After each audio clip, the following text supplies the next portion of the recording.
چلے شروع کرتے ہیں.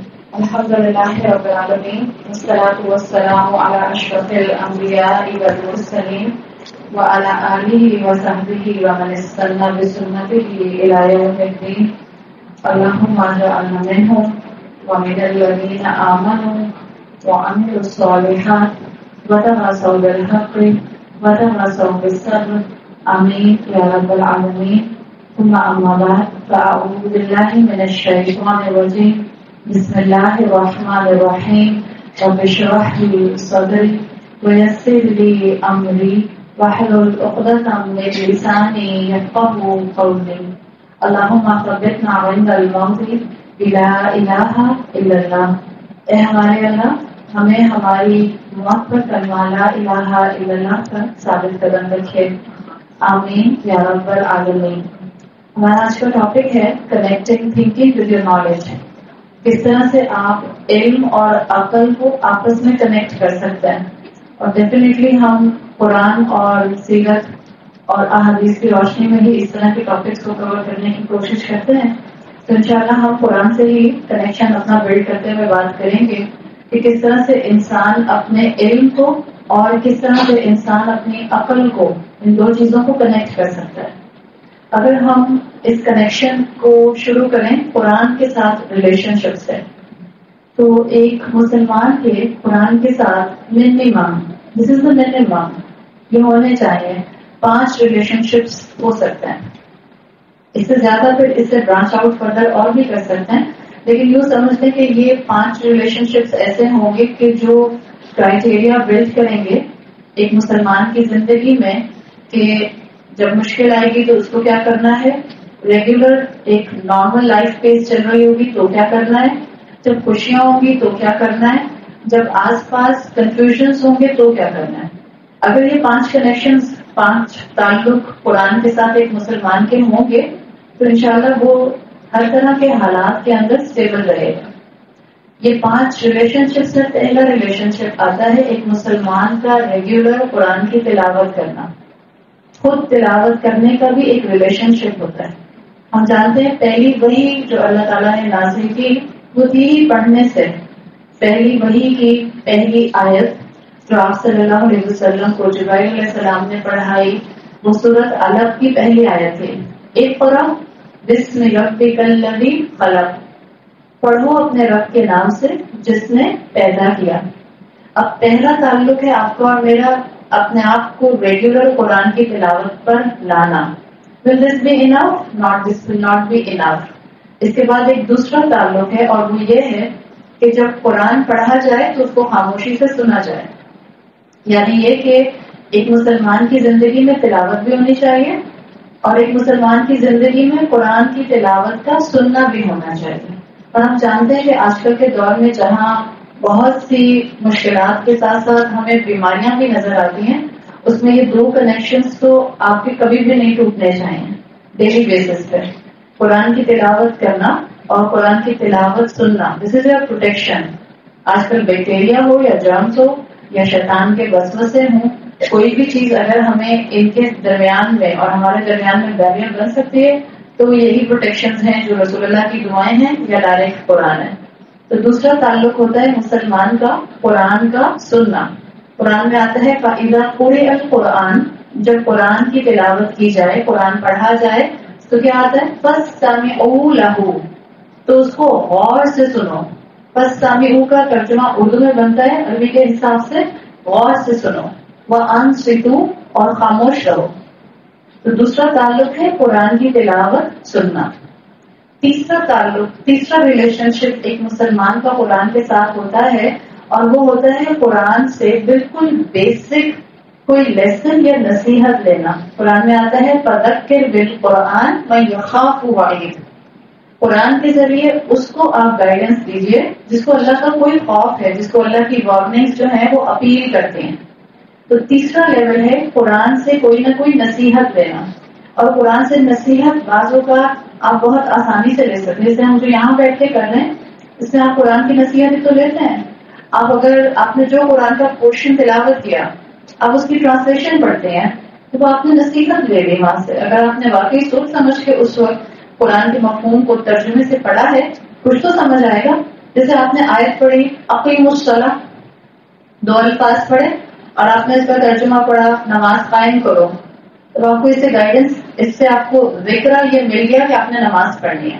تو پہلا لیول ہے تلاوت کرنا، دوسرا لیول ہے تلاوت سننا، تیسرا لیول ہے ترجمے سے قرآن سے نصیحت لینا، ذکر ریمائنڈر، یا کوئی آپ کو قرآن ایکسپلین کر رہا ہے بالکل بیسک، آپ اس کی بات کو غور سے سنیں. فورتھ لیول ہے قرآن کے ساتھ ریلیشن شپ میں، وہ ہے تفکر کا. قرآن کہتا ہے افلا تتفکرون، کیا تم تفکر نہیں کرتے؟ تفکر میں تھوڑا وقت زیادہ لگایا جاتا ہے. مثال کے طور پر ایک بات کو گہرائی میں تھوڑا سا سمجھا جائے تو وہ تفکر ہوگا. اس کو سمجھنا، آپ کسی کتاب کی کسی قرآن کی تفسیر میں کوئی ایک صفحہ کسی آیت کا پڑھتے ہیں، 2 صفحے پڑھتے ہیں، یا آپ کسی کلاس میں جا کر اٹینڈ کرتے ہیں. اس وقت ہم یہاں بیٹھ کر بھی ایک ذکر سے آگے کا لیول بھی لے لیتے ہیں تفکر کا، تاکہ تھوڑا سا ہم سمجھیں کہ ہم یہاں پر کیوں بیٹھے، کس آیت کا کیا مطلب ہے. اور ایک 5th کنیکشن بنتا ہے ایک مسلمان کا، جو ہر مسلمان کا ہونا چاہیے، وہ ہے تدبر کرنے کا.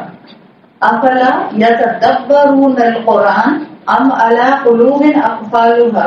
اللہ تعالیٰ خود سورہ محمد میں کہتے ہیں کیا یہ قرآن پر ڈیپ ریفلیکشن نہیں کرتے، یا ان کے دلوں کے اوپر تالے لگے ہوئے ہیں. یہ 5 کنیکشن ہیں، یہ 5 ریلیشن شپس ہیں جو ایک مسلمان کے قرآن کے ساتھ ہونے چاہیے. اور آج کے دور میں ان 5 کنیکشنز کا کم سے کم ہونا بہت ہی ضروری ہے. اس میں 5 کنیکشنز میں یہ نہیں ہے کہ جس کی عمر جو ہے وہ 20 سال ہوگی یا جس کی عمر 16 سال ہوگی اس کے لیے 2 کنیکشن کافی ہیں، جس کی عمر 25 سال ہوگی اس کے لیے 3 کنیکشن کافی ہیں، اور جو 60 ایئرس کی آنٹی ہوں گی ان کے 5 کنیکشن ہوتے ہیں تو ٹھیک ہے. ادروائز میں تو ابھی جسٹ سویٹ 16 ہوں، مجھے کیا ضرورت ہے 5 کنیکشن بلڈ کرنے کی؟ ایسا نہیں ہے. اگر آپ سویٹ 16 بھی ہیں اور آپ کو پیوبرٹی ٹچ کر چکی ہے تو اب آپ پر ساری وہ رسپانسبلٹی ہے جو ایک 70 سال کی آنٹی پر ہے. کیا ایک 16 سال کی بچی کا انتقال ہوتا ہے اور ایک 70 سال کی عمر کی خاتون کا انتقال ہوتا ہے، دونوں سے حساب ہوگا یا 16 سال کی بچی کو معاف کر دیا جائے گا؟ تم تو صرف 16 سال کی تھی، اچھا چلو تم سے حساب نہیں لیتے، فرشتے کہیں گے جاؤ تم، ہم جنت کی کھڑکی کھول دیتے ہیں، تم کود جاؤ اس کے اندر. ایسا ہوگا؟ ہم سمجھتے یہی اور ہم چاہتے بھی یہی ہیں، لیکن ایسا نہیں ہوگا. جس کے لیے اس کی اکاؤنٹیبلٹی کا رجسٹر کھل چکا، اور اکاؤنٹیبلٹی کا رجسٹر کب کھلتا ہے؟ جس وقت بھی آپ کو پیریڈز آ گئے، پیوبرٹی ہٹ کر گئی ایک عورت کو، جس وقت آپ کا سائیکل شروع ہو گیا، اب آپ اسلام کے حساب سے ایڈلٹ ہیں. ہم نہیں سمجھتے کہ ہماری 11 سال کی 12 سال کی بچی جو ہے وہ ایڈلٹ ہوگی، لیکن 11-12 سال میں اگر آپ کا سائیکل شروع ہو جاتا ہے تو آپ اسلام کے اینگل سے ایک سمجھدار ایڈلٹ ہیں، رسپانسبل سٹیزن ہیں. پاکستان میں رہتے ہوئے آپ رسپانسبل سٹیزن بنتے ہیں 18 سال کی عمر میں، جب آپ کو ایک شہری اور سٹیزن شپ کا جو ہے وہ درجہ دیا جاتا ہے کہ آپ کا آئی ڈی کارڈ بن جاتا ہے. اسلام کے حساب سے آپ کا ایڈلٹ ہوڈ شروع ہو جاتا ہے جس وقت سے اسلام نے آپ کو ڈیٹیل بتا دی کہ آپ ایک عورت والی ذمہ داری کے ساتھ، یا آپ کے اندر وہ سائنس جو ہے وہ نمودار ہونا شروع ہو جاتے ہیں. تو یہ 5 ریلیشن شپ ہر انسان کے، ہر بالغ انسان کے ہونے چاہیے. اگر اب تک نہیں تھے تو اللہ سے دعا کریں کہ اللہ تعالیٰ مجھے آگے توفیق دے اور میں ایک ایک کر کے ان کو ریگولر بیسس پر بلڈ کرنا شروع کروں. جو ڈیلی بیسس ہیں وہ میں نے آپ کو 2 بتا دیے ہیں. کم سے کم 2 آپ کے، جو آپ کا تعلق نمبر 1 ہے تلاوت کرنے کا، اور جو تعلق نمبر 2 ہے تلاوت سننے کا، کہ ڈیلی بیسس پر ہم سب کا ہونا چاہیے. باقی آپ ویکلی کر سکتے ہیں، منتھلی کر سکتے ہیں، ٹوائس اے منتھ کر سکتے ہیں، ڈپینڈ اپون آپ نے کتنی کلاسز جوائن کی. تو یہ 5 تعلق اللہ تعالیٰ نے مینشن کیے ہیں اپنی مختلف آیات میں قرآن کے اندر، جو ایک مسلمان کے اس کتاب سے ہونے چاہیے. جنرلی ہم مسلمانوں کا قرآن کے ساتھ فزیکل ریلیشن شپ پھر بھی رہتا ہے. کیسا فزیکل ریلیشن شپ؟ جیسے میں نے آپ کو کہا کہ 2 تعلق منیمم ہیں، قرآن پڑھنا اور قرآن سننا. اسی طرح سے ہم بہت سی عبادات فزیکل لیول تک پھر بھی کر لیتے ہیں.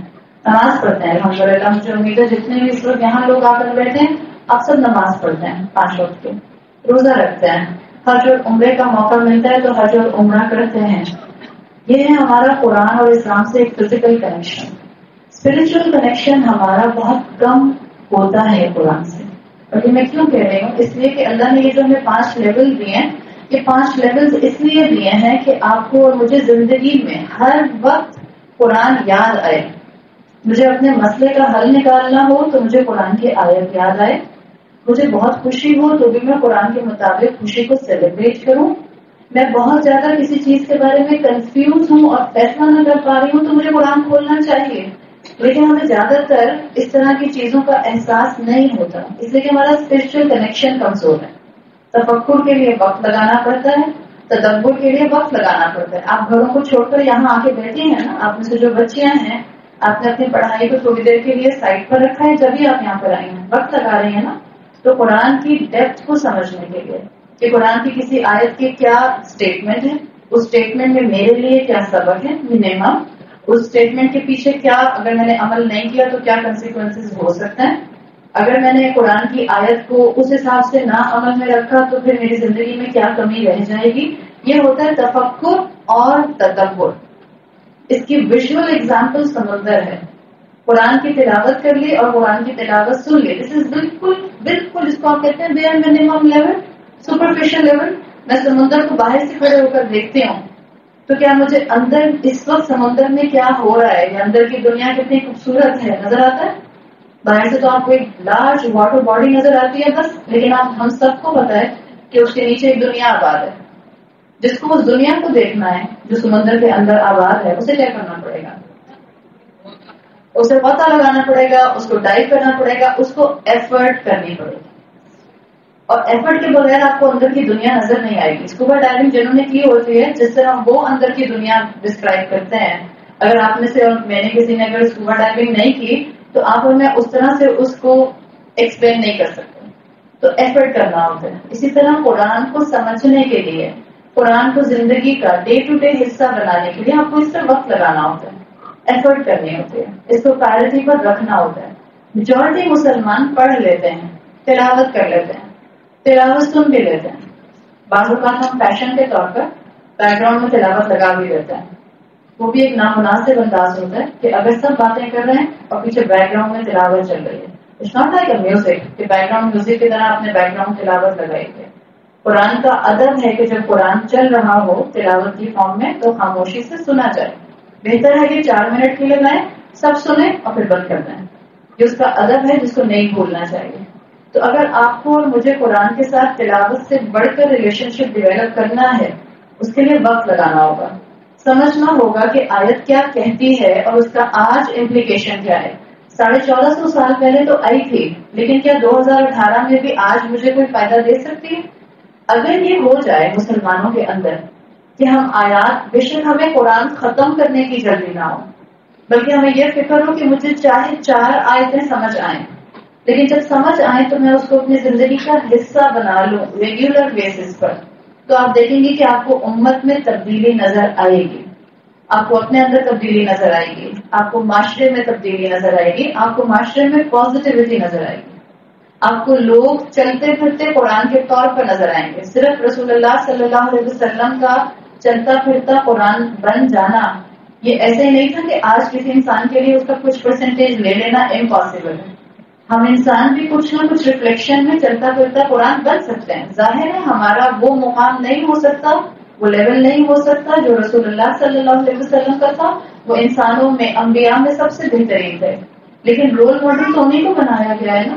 اس کا مطلب ہے انسانوں میں اتنی کیپیسٹی ہے کہ وہ رسول اللہ صلی اللہ علیہ وسلم کو کسی نہ کسی پرسنٹیج میں ان کے اسوہ کو اپنا کر اپنے کردار کو بہتر بنا سکیں. یاد رکھیں، آپ میں سے جتنی اس وقت یہاں پر بچیاں اور خواتین بیٹھی ہیں، آپ میں سے ہر ایک کا قرآن کا کوئی نہ کوئی امپیکٹ اپنی پرسنالٹی میں ایک ریگولر حصے کے طور پر ایڈ کر لینا، اس کا امپیکٹ صرف آپ تک محدود نہیں رہتا، یہ ملٹیپلائی کرتا ہے. آپ کی ایک خوبی ہوتی ہے جو آپ نے قرآن پڑھنے کے بعد اڈاپٹ کی، اور اس کے بعد وہ ملٹیپلائی کرتی ہے، وہ اپنے اثرات پیچھے چھوڑ جاتی ہے. یہ ممکن نہیں ہے کہ آپ کوئی ایک نیکی اپنائیں اور آپ کی اس نیکی کی وجہ سے آپ کے بہن بھائی، آپ کے رشتے دار، آپ کی فرینڈز، آپ کا اسکول سرکل، آپ کی teachers, in fact I am telling you آپ کی ٹیچرز ایک اسٹوڈنٹ کو دیکھ کر، ایک مسلمان اسٹوڈنٹ لڑکی کو دیکھ کر اس کی ٹیچر اس سے بہت سے سبق لے سکتے ہیں. لے سکتی ہے نہیں لے سکتی؟ کیا کوئی چھوٹا انسان عمر میں بڑے انسان کو اچھی بات سکھا سکتا ہے؟ بالکل سکھا سکتا ہے. اچھی بات تو کہیں جہاں سے بھی ملے وہاں سے لے لینی چاہیے، بڑا کہے تو بھی چھوٹا کہے تو بھی. تو آپ کی جو بھی نیکی ہوگی, جو بھی اس کا امپیکٹ ہوگا, وہ آپ کے آس پاس کے سرکل آف انفلوئنس پر جائے گا. تو نیکی اڈاپٹ کیجیے اپنی آخرت بہتر کرنے کے لیے, نیکی اڈاپٹ کیجیے اس کو آگے ملٹیپلائی کرنے کے لیے. اور ہم مسلمانوں کو نیکیوں کو ملٹیپلائی کرنے کی لالچ دی گئی ہے. کیوں دی گئی ہے؟ اس لیے کہ میں مر جاؤں گی, لیکن اگر کسی نے مجھے دیکھ کر کوئی نیکی شروع کی تھی تو کیا اس کا ریوارڈ میرے مرنے کے بعد مجھے ملے گا؟ بالکل ملے گا. جو صدقہ جاریہ کا ٹرم ہے, آپ نے جب کسی کو کوئی اچھی چیز سکھا دی, یا آپ نے منہ سے نہیں بولا, کسی نے آپ کو دیکھ کر اچھا کام شروع کر دیا, آپ کو اس کا ثواب ملتا رہے گا جب تک وہ انسان اس کو کرتا رہے گا. اور اگر اس انسان کو دیکھ کر ایک اور انسان نے کیا تو یہ چین آپ کے ریوارڈ میں آپ کی قبر تک انشاءاللہ آپ کو بہتری کی طرف لانے کے لیے کوئی نہ کوئی ذریعہ اللہ کی رحمت سے بنتی رہے گی. اور اللہ کے رسول واحد نہیں تھے کہ چلتا پھرتا قرآن تھے. آپ نے تو اپنے صحابہ کی ٹریننگ بھی ایسے کی تھی کہ ان میں سے ایک ایک جو تھا وہ چلتا پھرتا قرآن ہوتا تھا. چاہے کوئی اخلاق میں بہت بہترین ہوتا تھا, کوئی علم میں بہت آگے ہوتا تھا, کسی کا کوئی ایسپیکٹ بہت اسٹرانگ ہوتا تھا تو وہ پرومیننٹ ہو جاتا تھا. جیسے میں ایک قصہ آپ کے سامنے رکھوں, عبداللہ ابن مسعود رضی اللہ عنہ کا. عبداللہ ابن مسعود ان صحابہ میں سے ہیں جو مفسر قرآن جو ہیں کہلاتے ہیں. جیسے عبداللہ ابن عباس رضی اللہ عنہ بھی جو ہیں وہ بھی مفسر قرآن تھے. عبداللہ ابن مسعود کے لیے آتا ہے کہ یہ ہائٹ میں تھوڑے چھوٹے تھے. نارمل عرب جو ہائٹ ہوتی تھی قریش کی, اس میں یہ تھوڑی چھوٹی ہائٹ کے تھے. ایک مرتبہ درخت پہ چڑھے کچھ توڑنے کے لیے, تو جو باقی صحابہ تھے انہوں نے وہ تہبند باندھے تھے کہ لوگ کپڑا اوپر سے ٹائی کر لیتے تھے, جیسے اس کو ہم اسکرٹ کے طور پر سمجھ سکتے ہیں تہبند کو. تو جب وہ درخت پر چڑھے عبداللہ ابن مسعود, تو ہوا سے تھوڑا سا ان کا تہبند جو تھا وہ اڑا. تو جو نیچے صحابہ کھڑے ہوئے تھے انہوں نے مذاق اڑایا کہ دیکھو اس کی ٹانگیں چھوٹی چھوٹی. اتنا ہلکا پھلکا مذاق چلتا تھا صحابہ میں. یہ مت سمجھے کہ بالکل بھی ایک دوسرے کو جو تھے وہ مسکراتے نہیں تھے اور روبوٹ بن کے پھرتے رہتے تھے, اور جہاں کوئی مسکراتا تھا کہتے تھے استغفر اللہ, تو مسکرا دیے. اسلام میں یہ کانسیپٹ نہیں ہے. مسکرائیے آبویسلی. اب میں عورتوں کو یہ نہیں کہوں گی آپ سب سے بھی سڑک پہ چلتے مسکرانا شروع کر دیں. موسٹ ڈیفینیٹلی آپ یہاں ایک دوسرے کو دیکھ کر جتنا مسکرانا چاہتی ہیں مسکرائیے. ماں کو دیکھ کر جتنا مسکرانا چاہتی ہیں مسکرائیے. ساس کو دیکھ کر جتنا مسکرانا چاہتی ہیں مسکرائیے. ابا کو دیکھ کر مسکرائیے. شوہر کو دیکھ کر مسکرائیے. سب پر ثواب ملے گا آپ کو. صحیح. لیکن یہ کہ ہمیں بیلنس رکھنا. شریعت نے ہمیں کول بننا سکھایا ہے ود ان دا باؤنڈریز. اپنی باؤنڈریز نہ کراس کریں. تو الحمدللہ اللہ تعالیٰ نے ہمیں بہت ہی پیارا دین دیا ہے. کنفیوز ہونے والا دین نہیں دیا. اللہ نے ہمیں اسٹرانگ بننے والا دین دیا ہے. ایسا دین جو آپ کی نیکی کو بہت تیزی سے آگے پھیلاتا ہے. تو عبداللہ ابن مسعود کا معاملہ بھی یہی تھا. جب بعض صحابہ نے اس کے اوپر ہنسا کہ چھوٹے سے کتکے ہیں اور چھوٹی چھوٹی ان کی جو ہیں وہ لیگس ہیں, تو رسول اللہ صلی اللہ علیہ وسلم نے صحابہ سے کہا کہ قیامت کے دن عبداللہ ابن مسعود کی ایک ایک ٹانگ جو ہے وہ بہت پہاڑ کے برابر ہوگی, بیکاز آف ہز نالج. اس سے کہ ان کا مقام علم کے حساب سے بہت زیادہ تھا. یہی عبداللہ ابن مسعود ہیں جن کو حضرت عمر رضی اللہ عنہ کہا کرتے تھے کنیف ولع علما, از لائک اے پاٹ وچ از فل آف نالج. ایسا برتن ہے جو علم سے بھرا ہوا ہے. اتنا علم ہوتا تھا. اور عبداللہ ابن مسعود کے لیے مشہور تھا کہ جہاں جاتے تھے وہاں لوگوں کو قرآن سے امپیکٹ کر دیا کرتے تھے. کہ مسلمان کی پرسنالٹی کا سب سے اسٹرانگ ایسپیکٹ ہوتا ہے اپنے سے نہیں جوڑتا لوگوں کو. کس سے جوڑتا ہے؟ اللہ سے جوڑ دیتا ہے. عبداللہ ابن مسعود کے لیے مشہور تھا کہ جہاں جاتے تھے لوگوں کو قرآن سے انسپائر کیا کرتے تھے. حضرت عمر رضی اللہ عنہ نے اپنے دور خلافت میں خود ان کو کوفہ اپوائنٹ کیا تھا, کوفہ بھیج دیا تھا. تو ایک دفعہ کا واقعہ ہے کہ ایک مدینہ سے قافلہ حضرت عمر رضی اللہ عنہ کے دور میں مکہ کی طرف آ رہا تھا, یعنی عمرے کے لیے آ رہا تھا. رات کا وقت تھا. تو حضرت عمر اپنے صحابہ کے ساتھ جو تھے, اپنے کمپینینز کے ساتھ, ساتھیوں کے ساتھ نارمل اپنے روٹین کی جو تھے وہ گشت پر تھے. انہوں نے دیکھا کہ ایک قافلے نے مکہ کے باہر پڑاؤ ڈالا ہوا ہے. تو اندھیرا ہوتا تھا اس وقت. روڈ لائٹس تو ہوتی نہیں تھی کہ, یا ٹارچز تو ہوتی نہیں تھی کہ وہ چہرے پہ ڈال کے دیکھنے کہ کون لوگ ہیں, کہاں سے آئے ہیں. تو حضرت عمر نے سوال کیا کہ آپ لوگ کہاں سے آ رہے ہیں؟ تو مکہ کی طرف آ رہے تھے. تو جو مکہ میں انٹر ہوگا, میقات کراس کرے گا, اس کو عمرہ کرنا ہوگا. تو انہوں نے کہا ہم آ رہے ہیں فجن عمیق سے, یعنی ڈیپ ویلی سے. فجن عمیق قرآن کی ٹرم ہے. مدینہ کے لیے استعمال کی انہوں نے کہ ہم فج عمیق سے آ رہے ہیں اور ہم بیت العتیق کی طرف جا رہے ہیں. بیت العتیق کس کو کہتے ہیں؟ خانہ کعبہ کو. تو وہ قرآن کی ٹرمینالوجی میں جواب دے رہے تھے. حضرت عمر نے اپنے ساتھیوں سے کہا کہ ان میں کوئی ہے اس قافلے میں، معلوم تو نہیں تھا نا اور کیا اس ڈیٹیل ہے اس قافلے کی، اتنا پتہ چل گیا کہ مسلمان ہیں اور عمرے کے لیے آ رہے ہیں. تو حضرت عمر نے اپنے ساتھیوں سے کہا کہ ان میں کوئی ہے جو ان کو قرآن سکھاتا ہے. تو انہوں نے حضرت عمر نے ان سے کچھ اور سوال کیے کہ دیکھیں ان کو کتنا قرآن آتا ہے. آپ دیکھیں صحابہ کی انفارمیشن ایک دوسرے سے اور ایک دوسرے کی کوالیفیکیشن کو چیک کرنے کا جو اسٹینڈرڈ ہوتا تھا وہ قرآن ہوتا تھا. ہمارا اسٹینڈرڈ کیا ہے؟ سب سے پہلے پوچھتے ہیں آپ کی اسکولنگ کہاں کی ہے، آپ نے کس یونیورسٹی سے پڑھا ہے، اس کے بعد ہم پوچھتے ہیں اچھا آپ کہاں رہتے ہیں، آپ کے بچے کہاں پڑھتے ہیں. یہ ہمارے اسٹینڈرڈ ہے نا. قرآن کے اسٹینڈرڈ، مسلمانوں کے اسٹینڈرڈ، اسلام کے اسٹینڈرڈ کچھ اور ہوتے تھے. تو حضرت عمر نے ان سے پھر سوال کیا ان کی نالج کو چیک کرنے کے لیے کہ یہ بتائیں قرآن کی سب سے عظیم آیت کون سی ہے، ای القرآن اعظم، قرآن کی سب سے عظیم آیت کون سی ہے.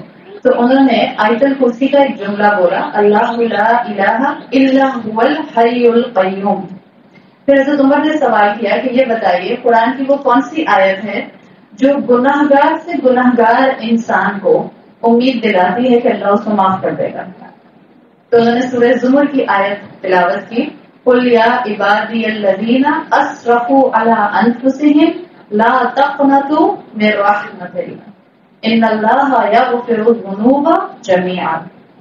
اے میرے بندو، اللہ کہتا ہے آپ صلی اللہ علیہ وسلم سے کہ میرے بندوں کو بتا دیجئے کہ جنہوں نے اپنے نفسوں پر زیادتی کی ہے، یعنی جنہوں نے کبیرہ گناہ بھی کر لیا، جنہوں نے گناہ بھی کر لیا، اللہ کی رحمت سے کبھی مایوس نہ ہو، توبہ کریں گے تو اللہ ان کے سارے گناہ معاف کر دے گا. پھر حضرت عمر نے سوال کیا کہ یہ بتائیے قرآن کی کون سی آیت سب سے زیادہ ڈیسائسو ہے، عدل اور انصاف کی بات کرتے ہیں.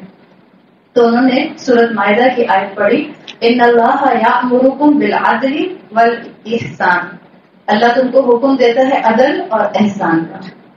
اس کے بعد حضرت عمر نے ان سے کہا افیکم عبداللہ ابن مسعود، کیا تم میں عبداللہ ابن مسعود ہیں؟ تو انہوں نے کہا جی ہاں، ہم کوفہ سے آ رہے ہیں اور ہمارے اس قافلے کے لیڈر جو ہیں وہ عبداللہ ابن مسعود رضی اللہ عنہ ہیں.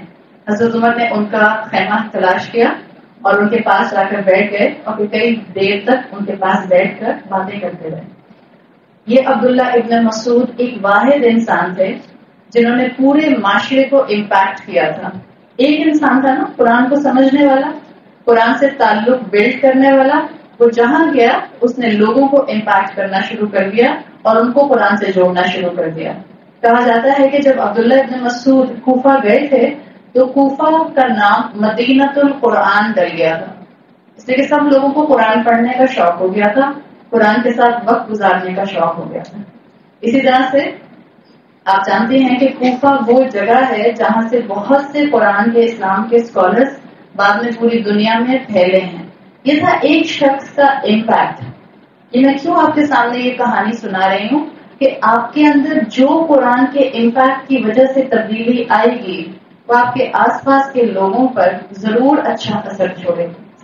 جتنا آپ قرآن سے اپنے تعلق کو مضبوط کریں گے، جتنا آپ قرآن کے ساتھ ایفرٹ کریں گے، جتنا آپ اس کو سمجھنے کے لیے وقت لگائیں گی، اس کا اثر آپ کو اپنی سراؤنڈنگ میں تیزی سے محسوس ہوگا. اور آج یہ کرنے کی بہت زیادہ ضرورت ہے، اس لیے کہ اس وقت مسلمانوں میں نماز ہے، روزہ ہے، زکوٰۃ بھی ہے کسی لیول پر، حج اور عمرہ بھی ہے، لیکن جو کمی ہے وہ یہ ہے کہ مسلمانوں کو مشکلات میں جو ایموشنل اسٹرینتھ چاہیے ہوتی ہے وہ نماز کو ایموشنل اسٹرینتھ نہیں دے پاتے. لوگ نماز پڑھنے والے ہوتے ہیں لیکن کسی مشکل کے آنے پر، کسی غم کے آنے پر، کسی پریشانی کے آنے پر وہ ان کے ایمان کا کنوکشن ان کو اتنی مورل اسٹرینتھ، اتنا ایموشنل اسٹرینتھ نہیں دے پاتا جس میں وہ بالکل ہاتھ پاؤں نہ چھوڑ دیں. بہت سے لوگ گھبرا جاتے ہیں، پھر کوئی اللہ کا بندہ ان کو کوئی ایک بات قرآن کے ذریعے، احادیث کے ذریعے سمجھاتا ہے تو ان کو تھوڑی سی ہمت آ جاتی ہے. آج ہم سب نمازیں پڑھنے والے ہیں، لیکن کیا ہم سب کی نمازیں، ہم سب کی مطلب ہم سب بھی اور باہر بھی جتنے مسلمان ہیں، بہت لوگ ہیں نمازیں پڑھنے والے، کم ہیں لیکن پھر بھی بہت ہیں. کیا نمازیں پڑھنے کے باوجود مسلمان مرد اور مسلمان عورتیں بے حیائی سے رکے؟ ایک طرف نماز ہے، ایک طرف بے حیائی ہے. جبکہ نماز کا مقصد، بہت سے مقاصد میں سے نماز کا ایک مقصد کیا تھا کہ نماز فحش اور بے حیائی سے روکتی ہے. اس کا مطلب ہے عبادت ہے لیکن عبادت انٹرنلائز نہیں ہو رہی، عبادت ادھوری ہے. میری عبادت مجھے اسپرچولی مضبوط نہیں کر رہی. میری عبادت کی جو سمجھ لیں، میری عبادت کا علم میرے تھنکنگ پیٹرن سے کنیکٹڈ نہیں ہے. میری عبادت جائے نماز کی چوڑائی تک ہوتی ہے اور میرے باقی زندگی کے فیصلے دنیاوی لحاظ سے ہوتے ہیں. جب یہ ہوتا ہے تو ہمارا وہ تعلق قرآن سے نہیں ہے جس کے لیے قرآن ہمیں دیا گیا تھا، جس کے لیے قرآن کہتا ہے کہ قرآن شفاء لما فی الصدور ہے.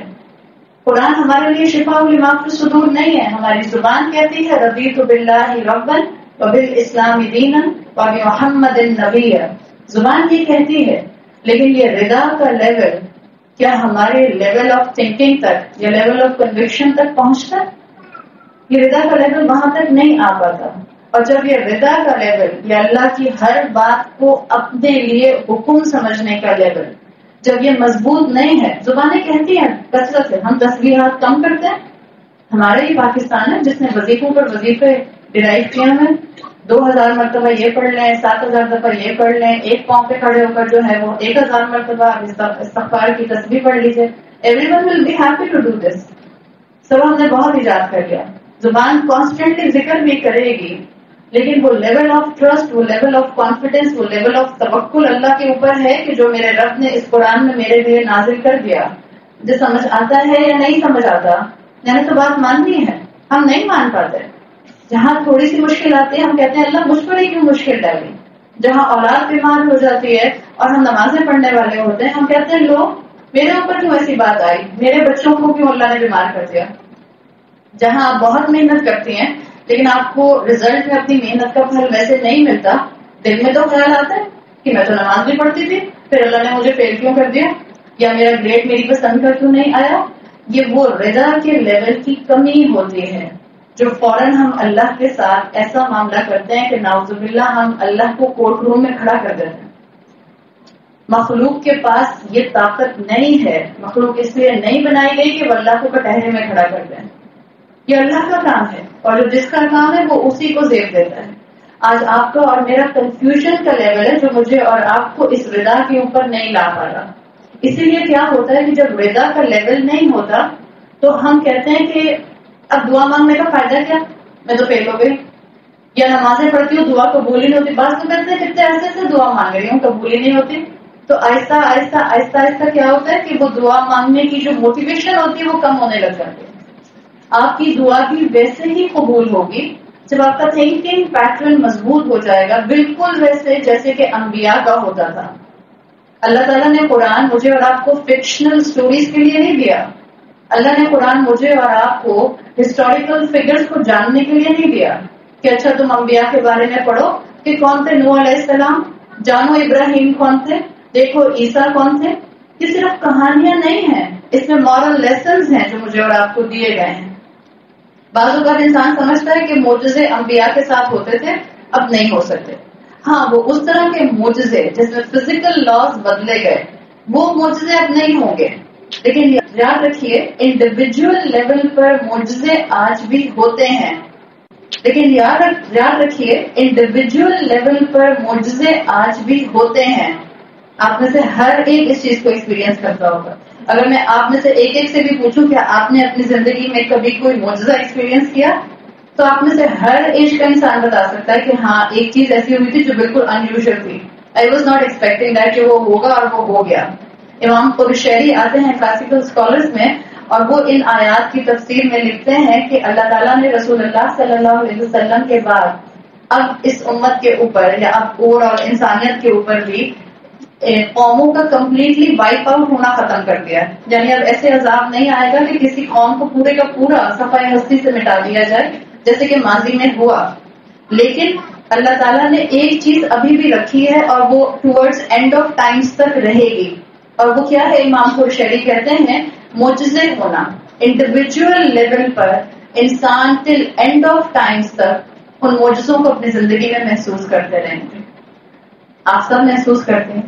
اگر آپ کا اور میرا توکل، اگر آپ کا اور میرا ٹرسٹ اللہ کے اوپر زکریا علیہ السلام جیسا ہو تو آپ کی اور میری دعائیں بھی ایسے ہی قبول ہوں گی جو بعض اوقات ہمیں لگ رہی ہوتی ہیں امپاسبل جو میں مانگ رہی ہوں کہ اللہ قبول کر لے. اللہ قبول کر لے گا. آپ دیکھیں آپ سورہ مریم میں زکریا علیہ السلام کا قصہ پڑھتے ہیں اور وہاں پر جب آتا ہے تو وہاں آتا ہے ذکر رحمتی ربی کا عبدہ زکریا.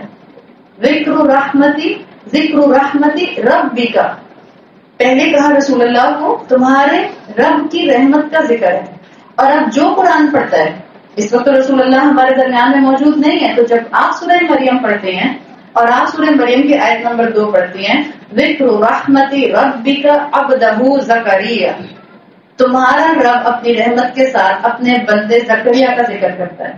اللہ چاہتا تو اللہ کہتا کہ زکریا کے رب کی بات یہاں پر ہو رہی ہے یا زکریا اپنے بندے کے لیے جو ہے زکریا علیہ السلام کے لیے اللہ ذکر کرتا ہے. لیکن ربی کا آیا ہے نا. ربی کا مطلب کیا ہے؟ ہم میں سے جو قرآن پڑھے گا اللہ کہہ رہا ہے میں تمہارا رب بھی ہوں. جیسے میں زکریا کا رب تھا ایسے میں تمہارا رب بھی ہوں. اس لیول آف ٹرسٹ کے طور پر پہچانے اور پکارے اللہ کو. پھر جیسے زکریا علیہ السلام کی دعا قبول ہوئی آپ کی بھی دعا قبول ہوگی. اگر مریم علیہ السلام جیسا آنر اور شرم و حیا کا پیکر اور اللہ پر توکل رکھتے ہوئے عبادت کا شوق اور جذبہ آج ہر عورت کے اندر آ جائے گا تو اللہ ہر عورت کو آنر کرے گا. وہ صرف ان کے لیے فکس نہیں تھا کہ جو اللہ تعالیٰ نے مریم علیہ السلام کو اتنا آنر کیا. جب لوگوں نے ہیوملیٹ کیا تو اللہ نے حضرت مریم علیہ السلام کو عزت دی کہ نہیں دی؟ اتنی عزت دی نہ صرف کہ ان کی زندگی میں وہ عزت ان کو ملی. آپ دیکھیں کہ آج تک نبی تو نہیں تھی رسولوں میں سے تو نہیں تھی عورت تھی نا. اور ہمارے عقیدے کے اندر عورتوں کو نہیں انبیاء اور رسولوں کی کیٹیگری پر رکھا گیا. لیکن آپ جانتے ہیں کہ ایک عورت تھی اور اللہ تعالیٰ نے ان کے نام پر پوری سورت جو تھی وہ رسول اللہ صلی اللہ علیہ وسلم پر نازل کر دی. ان کو آنر کرنے کے لیے ان کے نام کو کئی مرتبہ عیسیٰ علیہ السلام کے نام کے ساتھ لایا گیا. یہ کیا تھا؟ شرم و حیا کا عورت کا پیکر بننا, شرم و حیا کو اپنی آئیڈینٹی اور اپنی پرائڈ بنانا, اللہ پر یقین رکھنا. کتنا انیوژل اللہ تعالیٰ نے ان کو آزمایا تھا کہ اللہ تعالیٰ نے ایک اتنی ینگ اور لڑکی کے اوپر, کہا جاتا ہے ان کی عمر مشکل سے 16 سے 18 سال کے درمیان میں تھی, اتنی ینگ عمر کی لڑکی پر اللہ تعالیٰ نے پریگنینسی کی ذمہ داری ڈالی اور وہ بھی جبکہ وہ نکاح میں نہیں تھی کسی کے. اللہ نے کتنی بڑی آزمائش ان کو دی لیکن ان کا توکل شیٹرڈ نہیں ہوا تو اللہ نے ان کو آنر کیا. لوگوں نے ان کو ہیوملیٹ کیا, اللہ نے ان کو آنر کیا.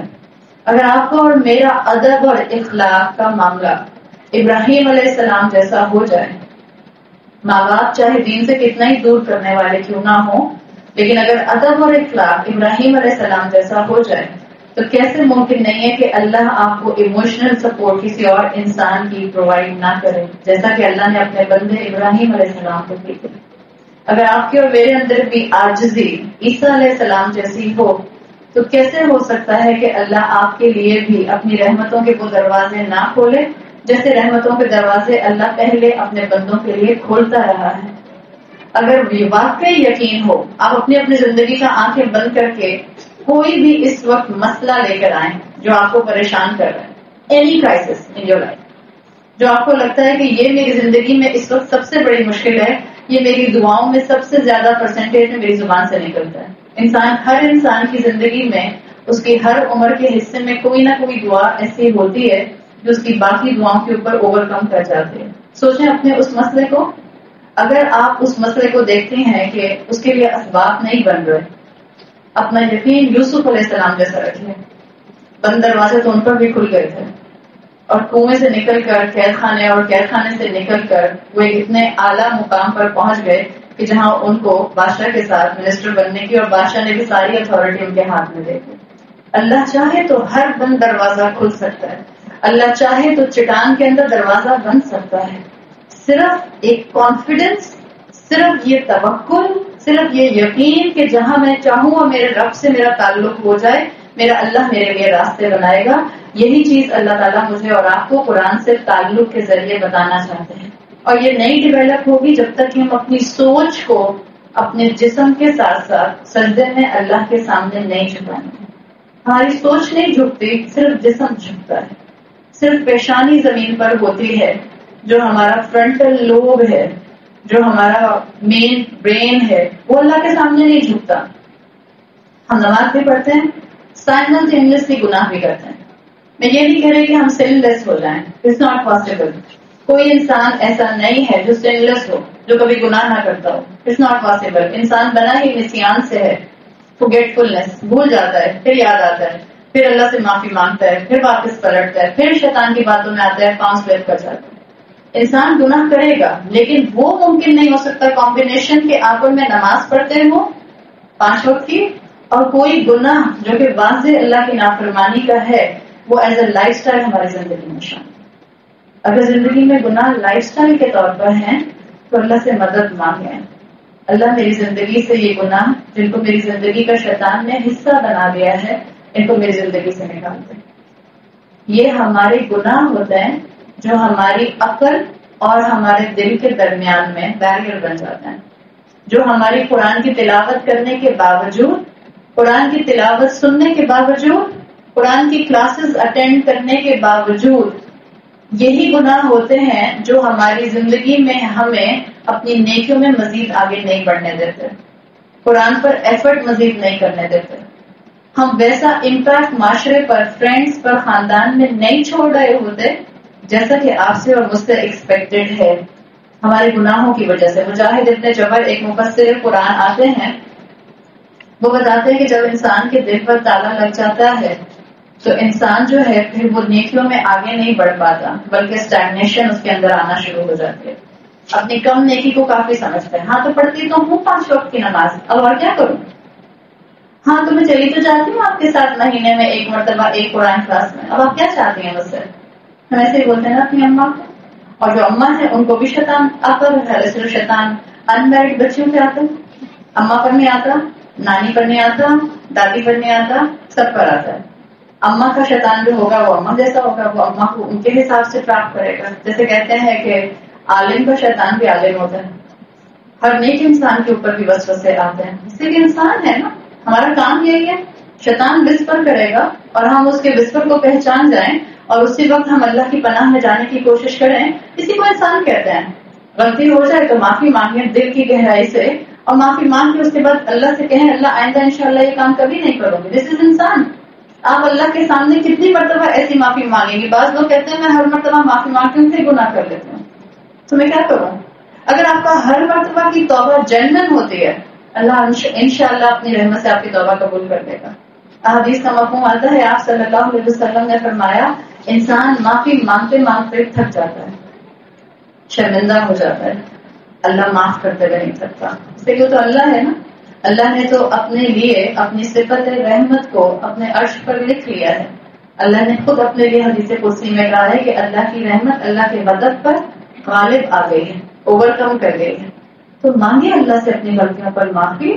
ایٹ لیسٹ ایکنالجمنٹ تو ہو کہ میں غلطی کرتی ہوں, ڈیفائی تو نہ ہو. آپ اور میں تو آج اس معاشرے کا, اس دنیا کا حصہ ہیں جہاں اس وقت دنیا ہمیں یہ سکھا رہی ہے کہ it's okay as long as you trust God, as long as you believe in God. اب ضرورت نہیں کسی ریلیجن کو ماننے کی. معلوم ہے نا آپ کو لیٹسٹ تھیوری, بچوں کو معلوم ہوگی, دیکھا بچوں کے ساتھ ملا. دنیا یہی سکھا رہی ہے اس وقت. آپ کو اکیڈیمیا یہی سکھا رہا ہے, آپ کو سائیکالوجسٹ یہی سکھا رہے ہیں, آپ کو سوشیولوجی یہی سکھا رہی ہے, آپ کو فلاسفی 101 یہی سکھا رہی ہے. It's okay to believe in one God. That's it. And it's okay if you don't believe in God. ایک پرسنٹیج وہ ہے جو کہ ہے اگر کوئی خدا نہیں مانتے تو it's okay. بٹ ایک میجورٹی کہتی ہے کہ ٹھیک ہے آپ اللہ کو ایک مانتے ہیں, بالکل ٹھیک ہے, اب کسی ریلیجن پر جانے کی ضرورت نہیں. دس از دا لیٹسٹ فلاسفی جو ہمارے بچوں کے دماغوں میں پمپنگ کی جا رہی ہے. ہندو ہے تو کیا ہو گیا, اللہ کو تو مانتا ہے. کرسچن ہے تو کیا ہو گیا, اگر عیسیٰ علیہ السلام کو اللہ کا بیٹا کہتا ہے اللہ کو تو مانتا ہے. یہ چیز ہے. جیو ہے تو کیا ہو گیا, اللہ کو تو مانتا ہے. پرابلمٹک ہے تو کیا ہو گیا. اگر ایک مسلمان ہے اور اللہ کے رسول صلی اللہ علیہ وسلم کو آخری نبی اور آخری رسول نہیں مانتا ہے تو کیا مسلمان تو ہے. یہ بلینڈ جس دنیا میں آنا شروع ہو جائے, آپ سے آپ کا بچہ آ کے پوچھتا ہے یا آپ سے آپ کی فرینڈ آ کے پوچھتی ہے, جب سب ایک خدا کو مانتے ہیں تو وہ ڈفرنس ڈز اٹ میک کہ ہمارے ریلیجنس کے نام الگ الگ ہیں. بلکہ ہم ریلیجنس کے نام پر تو ریسزم پھیلاتے ہیں ہیومینٹی میں سے کہ ہر ریلیجن کہتا ہے میں ٹھیک ہوں. تو اب کیا سکھایا جا رہا ہے کہ اٹس اوکے, کسی ریلیجن کو فالو نہ کرو, بس بلیو ان گاڈ, باقی دنیا جیسے گزارنی ہے گزارو. جب یہ دنیا ہوگی اور آپ اور میں اللہ تعالیٰ کی پلاننگ کے مطابق اس دنیا میں اس وقت اس پلانٹ ارتھ پر موجود ہیں اور اللہ نے کلمہ گو بنایا ہے اور مسلمان بنایا ہے, تو کوئی ذمہ داری آپ کے اور میرے کندھوں پر ہے یا نہیں ہے؟ This is exclusive responsibility of you can feel this. مسلمان کے کندھوں پر یہ زیادہ ذمہ داری ہے. مسلمان کیسے افورڈ کر سکتا ہے کہ وہ خود بھی اپنے دین سے غافل رہے, اور جس کو اللہ نے کہا تھا وَكَذَلِكَ جَعَلْنَاكُمْ أُمَّةً وَسَطًا, اللہ نے کہا تھا ہم نے تم کو امت وسط بنایا ہے. You are the balanced ones, جو دنیا کو بتاؤ گی کہ اصل میں اللہ اگر ایک ہے تو اس کی بات کیوں ماننی ہوتی ہے, اس کی عبادت کیوں کرنی ہوتی ہے, اسلام کی اہمیت کیوں ہے, کیا اسلام کا کنیکشن صرف مسجد کی حد تک ہے یا ہمیں اسلام کی ضرورت اپنے ورک پلیس پر, اپنی یونیورسٹی میں, اپنے کالج میں, اپنے اسکول میں, سب جگہ پڑھتی ہے. اس لیے آپ اور میں آج اس مسلمان گھرانے اور مسلمان معاشرے کا حصہ ہیں, تو اپنی ذمہ داری کو محسوس کریں. آپ کو اور مجھے اپنے تھنکنگ پیٹرن کو اپنے قرآن کے علم سے جوڑنا ہو. جس کے پاس جتنا علم ہے, جو جتنا قرآن سے اپنے ریلیشن شپ کو رکھتا ہے, اپنے تھنکنگ پیٹرن کو اس کے ساتھ جوڑیے. میں سجدہ کیوں کرتی ہوں, میرا سجدہ کرنے کا مطلب کیا ہے؟ جب میں اللہ کے سامنے کہتی ہوں سجدے میں کہ اللہ آپ سب سے اعلیٰ ہیں, آپ ہر طرح کے فلا سے پاک ہیں, اس کا کیا مطلب ہے؟ میں نماز میں جب اللہ اکبر کہتی ہوں اس کا کیا مطلب ہے؟ آپ اس کا مطلب ہے اللہ سب سے بڑا ہے.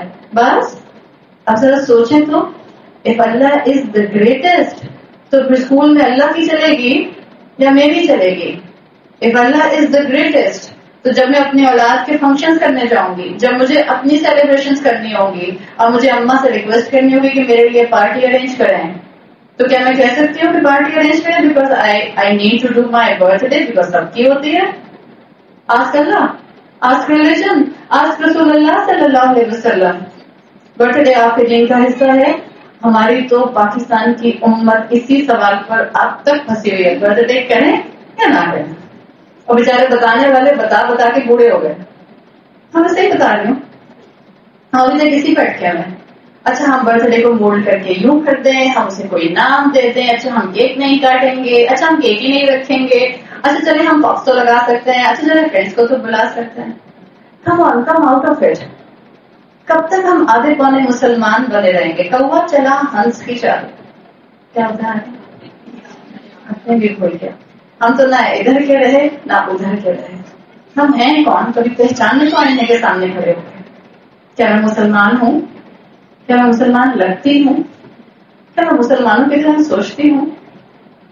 کیا میں مسلمانوں جیسے فیصلے کرتی ہوں؟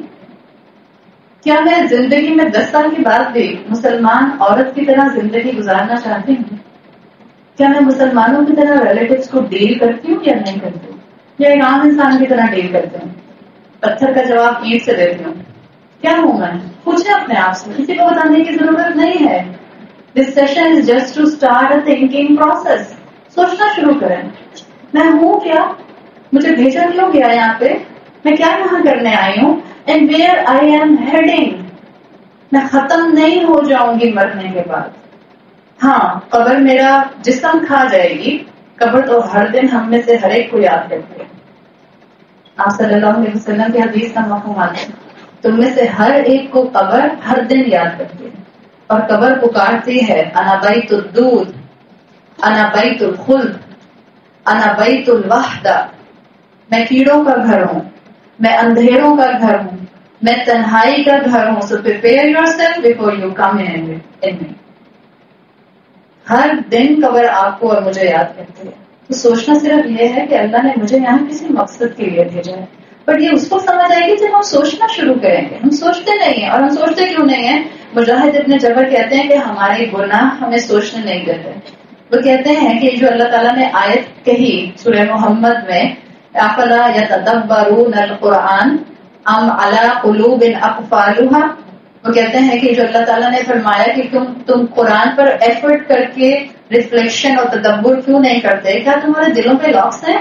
تو دلوں پہ لاکس کیا ہوتے ہیں؟ مجاہد کہتے ہیں کہ آپ کا دل, انہوں نے ایسے اپنا ہاتھ کر کے دکھایا, آپ کا دل ایک کھلے ہوئے ہاتھ کی طرح ہوتا ہے. آپ ایک گناہ کرتے ہیں یہ بند ہو جاتا ہے، پھر ایک اور گناہ کرتے ہیں یہ بند ہونا شروع ہو جاتا ہے، یہاں تک کہ یہ پورا بند ہو جاتا ہے. اور اس بند دل کو کہتے ہیں کہ اس پر تالا لگا ہوا ہے.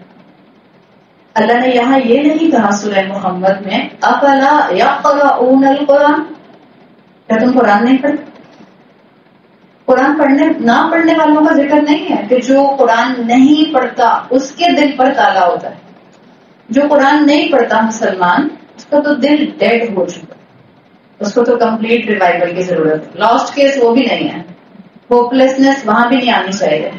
اگر ایک انسان اور ایک مسلمان ہے، ایسے بہت سے مسلمان ہیں جو قرآن نہیں کھولتے زندگی میں کبھی بھی، ان کا دل نہیں چاہتا قرآن کھولنے کا، ایسے بہت سے مسلمان ہیں، ان کے لیے دعا کیجیے، دل سے دعا کیجیے.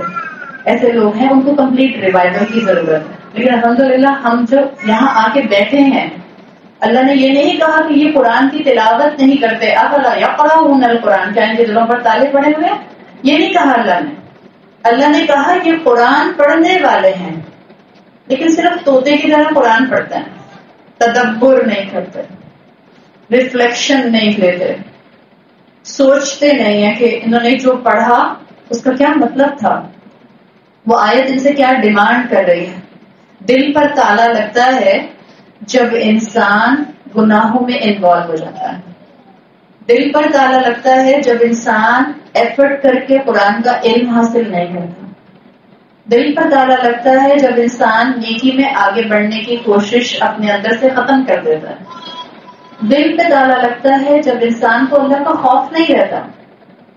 دل پر تالا لگتا ہے جب انسان کو اللہ سے محبت نہیں ہوتی. آپ میں سے ہر عمر کی اس وقت جو بھی یہاں پر لڑکی اور خاتون بیٹھی ہیں، سوچیں آپ کو سب سے زیادہ کس سے محبت ہے؟ مجھے بتانے کی ضرورت نہیں، اور میں اس وقت اللہ کے علاوہ بات کر رہی ہوں. ماں کو محبت ہوتی ہے اولاد سے زیادہ تر. جب اولاد سامنے آ جاتی ہے نا تو پھر ذرا شوہر بھی ایک لیول پیچھے چلا جاتا ہے. یہ حقیقت ہے. اللہ نے عورت کا جو ڈیفالٹ سسٹم بنایا ہے، ماں بننے کے بعد اس کا ذہن الگ طرح سوچتا ہے. عورت کے لیے، ماں کے لیے اولاد ہوتی ہے، اور انمیرڈ بچوں کے لیے کیا ہے مجھے نہیں پتا. میں صرف اتنی تمنا، خواہش اور دعا کر سکتی ہوں کہ اللہ کرے حلال محبت. کسی کو بھی سوچیں جس سے آپ اس سے زیادہ محبت کرتے ہیں. اگر وہ انسان آپ سے دور ہے جسے آپ محبت کرتی ہیں، سمجھے آپ کی بیٹی، آپ کا بیٹا باہر پڑھنے گیا ہوا ہے اور آپ اس سے دور ہیں، اور بچی آپ سے محبت کرتی ہے، بیٹا آپ سے محبت کرتا ہے، وہ آپ سے دور ہے. یہ تو دونوں حلال محبت ہیں الحمدللہ. اب ماں بار بار اپنے بچے کا SMS یا میسج یا ای میل کھول کھول کے پڑھتی ہے. جب بچہ یاد آتا ہے کہ اس نے کیا لکھا، تو اس میں اماں کی بہت تعریفیں لکھی ہوئی تھی، اماں میرے لیے جو مزے کے کھانے پکاتی ہیں، یہاں پر آ کر مجھے آپ کی بڑی قدر آئی ہے نا. اور بچے کو اماں یاد آ رہی ہیں تو وہ اماں کا میسج نکال کر پڑھتی ہے کہ میری دعائیں تمہارے ساتھ ہیں، تم ہمیشہ خوش رہو، خیریت سے رہو. جس سے آپ محبت کرتے ہیں آپ اس کا میسج کھول کھول کے پڑھتے ہیں. اگر آپ کو اللہ سے محبت ہے تو آپ اللہ کا میسج بار بار کھول کر پڑھنے کی کوشش کریں گے. کہاں ہے اللہ کا میسج؟ قرآن. ہم کتنی مرتبہ زندگی میں قرآن کھولتے ہیں؟ اپنے آپ سے سوال کرنے کی ضرورت ہے. ہم کتنا اس کو سمجھنے کے لیے کلاسز میں جا کر بیٹھتے ہیں؟ ہمیں اپنے آپ سے سوال کرنے کی ضرورت ہے. جتنا ہمیں یہ چیزیں سمجھ آئیں گی، ہماری جو ایلمنٹس ہیں، جو ہماری النیسز ہیں، چاہے وہ انڈیویجول ہوں، سائیکولوجیکل ہوں، چاہے وہ ہماری فیملی کی ہوں، چاہے وہ سوسائٹی کی ہوں، ساری النیسز کا حل قرآن میں موجود ہے. بیٹھے تو اس کے سامنے آ کے سمجھے تو اس کو، یہ کیا کہہ رہا ہے، سننے کے لیے تیار تو ہو، اور پھر اس کے مطابق بدلنے کے لیے اپنے آپ کو موٹیویشن میں تو لے کر آئیں. جتنا یہ ہوگا اتنا انشاءاللہ آپ کی اور میرے لیے معاملہ جو ہے وہ بہتری کا آگے سے آگے بڑھے گا. ورنہ یاد رکھیں، اگر زندگی میں صرف نماز روزہ رکھا بس، اور نماز روزے کا مقصد یاد نہیں رہا، تو نماز ٹکر سے زیادہ کچھ نہیں رہ جائے گی. ہم ٹکر مارتے ہیں نماز میں. دس از مائی ٹرمینالوجی. اپنے بچوں سے کہتے ہیں بیٹا نماز پڑھی یا ٹکریں ماری ہیں؟ آپ کی امی کہتی ہیں؟ نہیں کہتی؟ نہیں، میں تو کہتی ہوں. کبھی کبھی آپ بچے سے کہتے ہیں بیٹا آپ بھی نماز پڑھ لیں مغرب کی، میں بھی پڑھ کے آتی ہوں. آپ بھی وضو کر کے باہر آتی ہیں، بچہ جائے نماز سمیٹ ہوتا ہے، کہتی کیا ہوا؟ میں پڑھ لی. پوچھتی بیٹا میں تو وضو کر کے آئے. ہاں تو میں آپ کی طرح تھوڑی پڑھتی ہوں، آپ بہت لمبی پڑھتی ہوں، چھوٹی چھوٹی صورتیں پڑھتی ہوں. ہوتا ہے نا اس سے. یہ ہو. اب ہمارے یہ بتائیں جمعے کے دن مسجدوں میں کیا مسجدیں بھری ہوتی ہیں؟ اتنی بھری ہوتی ہیں اللہ کی رحمت سے. جمعے کے دن کی بات کروں میں فجر کی ریگولر نماز کی بات نہیں کر رہی. جمعے میں اللہ کی رحمت سے پاکستان کے اندر اکثر و بیشتر مسجدوں کو اپنی صفیں باہر تک لانی پڑتی ہیں. جنرلی آپ کراچی میں یہ دیکھتے ہیں اوور اسپل کر رہی ہوتی ہیں مسجدیں جمعے کے دن. عید کے دن کیا ہوتا ہے؟ اوور اسپل کرتی ہیں. ماشاء اللہ اوور اسپل کرتی ہیں. آپ کہیں طاق کراتے ہیں؟ آپ جا کر دیکھیں تو آپ کو نہ صرف مرد حضرات آپ کو عورتیں بھی بہت سی نظر آتی ہیں. یہ سب مسلمان اللہ کی رحمت سے عبادات میں مصروف ہیں. انہی مسلمانوں کے بچے ان سے سوال کرتے ہیں آپ کے, یا یہی مسلمان جو خود الحمدللہ بچے بھی ساتھ میں مسجدوں میں پہنچتے ہیں, مسجدیں بھری ہوتی ہیں. پر اگر ان سے کوئی سوال کرتا ہے کہ یہ بتائیں کہ ایک اسلام اس وقت صحیح ریلیجن کیوں ہے, سچ بتائیں کتنے لوگ اس کا صحیح جواب دے سکتے ہیں, یا ایٹ لیسٹ کتنے لوگ اس کا جواب دینے کے لیے تیار ہیں؟ ہمیں نماز سے پہلے روزہ کیوں پڑھنا, ہمیں نماز سے پہلے وضو کیوں کرنا ہوتا ہے؟ کہ نماز میں اللہ اکبر کہنے کا کیا مطلب ہے؟ آپ سروے کر کے دیکھ لیں, آپ پوچھیں لوگوں سے, آپ کے ہاں تو سب نے یہی سکھایا, اماں نے یہ سکھایا, مولوی صاحب نے یہ سکھایا, تو ہم بھی اللہ اکبر کہتے ہیں. How many of us can define this in one liner or two liner? کہ مجھے اللہ اکبر کیوں کہنا ہے؟ اس لیے کہ مجھے اللہ کو ہر جگہ اکبر رکھنا ہے.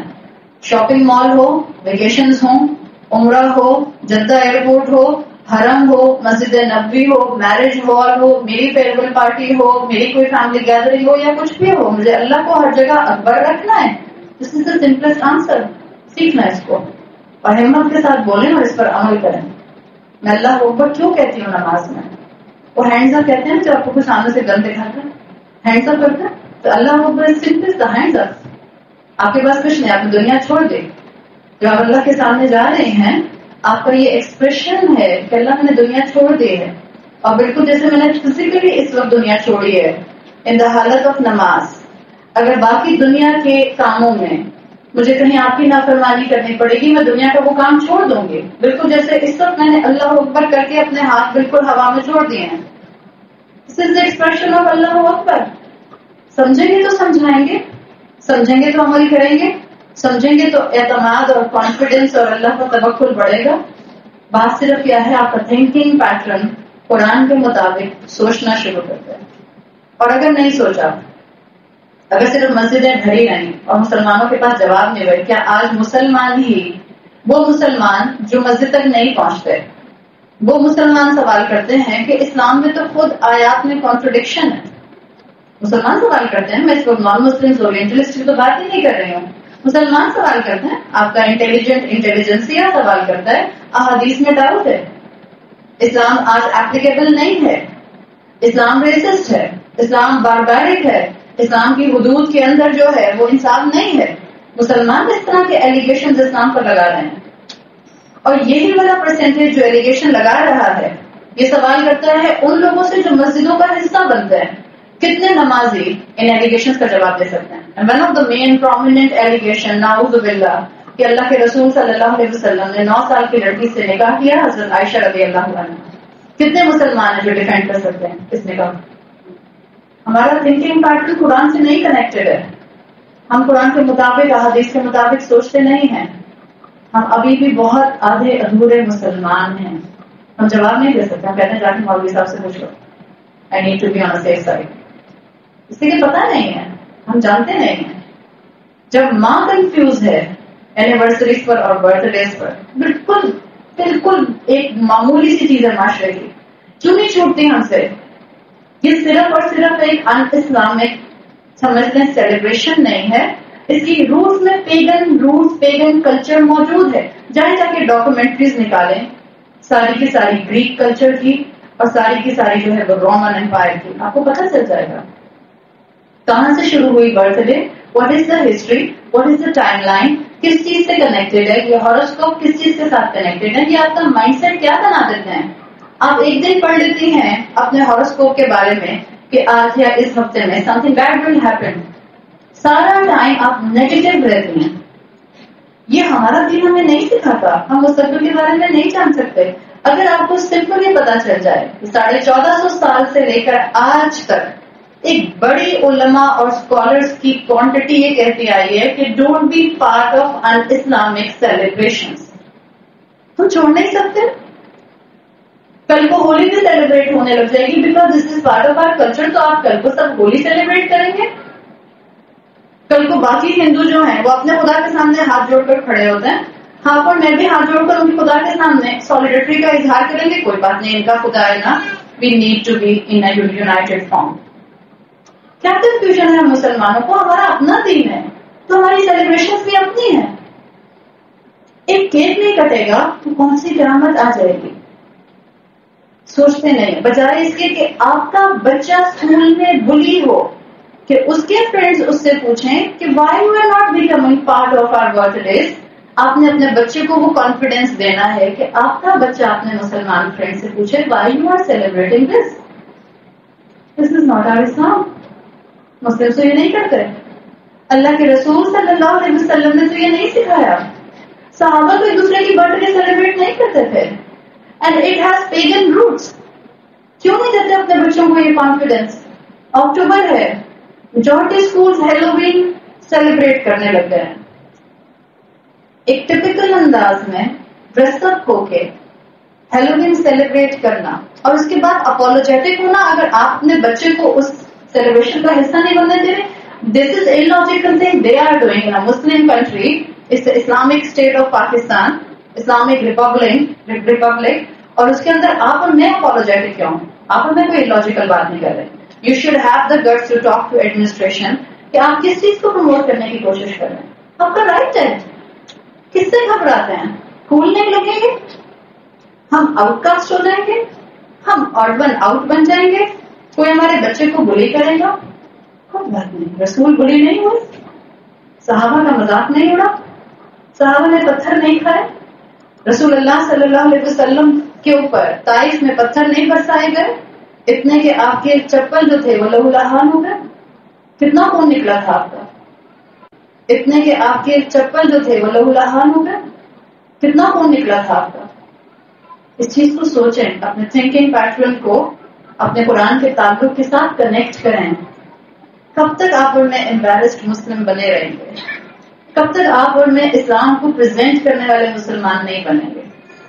قرآن کے ذریعے اپنے اوپر ایک بہتر اثر, ایک بہتر امپیکٹ لائیے اور معاشرے میں اس امپیکٹ کو پھیلانے والے بن جائیے.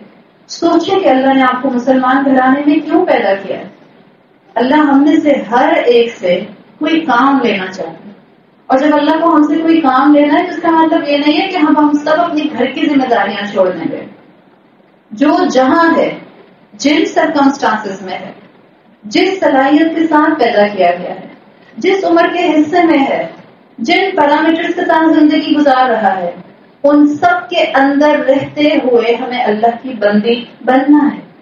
بس یہ چاہتے ہیں اسلام ہم سے, بجائے اس کے کہ ہمارے بچے اپولوجیٹک ہوں اگر آ کے ہم پر ناراض ہوں.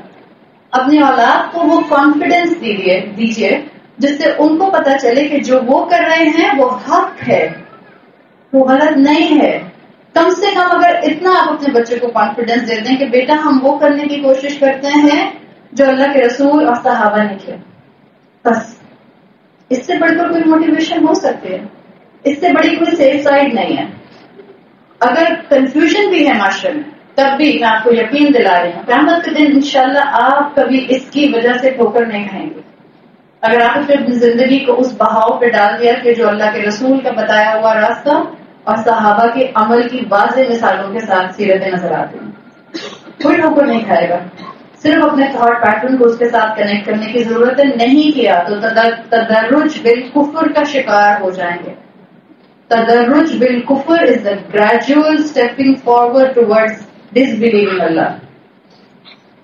اگر اللہ کے مطابق, اللہ کی دی ہوئی عقل کے مطابق, شریعت کے مطابق, قرآن کے مطابق اپنی عقل کو سبمسو نہیں کیا تو مسلمان کفر کا شکار ہو جاتا ہے. بالکل جیسے بنی اسرائیل کفر کا شکار ہوئے تھے.